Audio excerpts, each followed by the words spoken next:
नमस्कार, मी रेखाच किचन मध्ये तुम्हा सर्वांचं मनापासून स्वागत करते।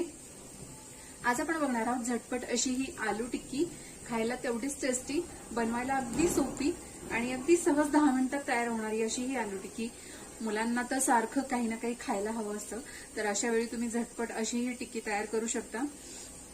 सो यासाठी आपल्याला साहित्य काय लागणार आहे, कशा पद्धतीने बनवायचं आहे, चला तर मग बघून घेऊया।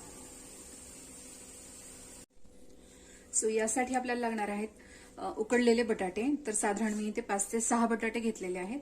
त्याचप्रमाणे बारीक चिरलेली कोथिंबीर, धणे पावडर, कॉर्नफ्लोअर, तांदळाचं पीठ, चवीनुसार मीठ, हिरवी मिरची, त्याचप्रमाणे इथे आपण अर्धा लिंबू घेतलेला आहे आणि थोडंसं आलं देखील आपण इथे किसून घेतलेलं आहे। तर सर्वात आधी आपण बटाटे मॅश करून घेणार आहोत। सो इथे बटाटा आपण मॅश करून घेणार आहोत, किंवा तुम्ही किसून देखील घेऊ शकता।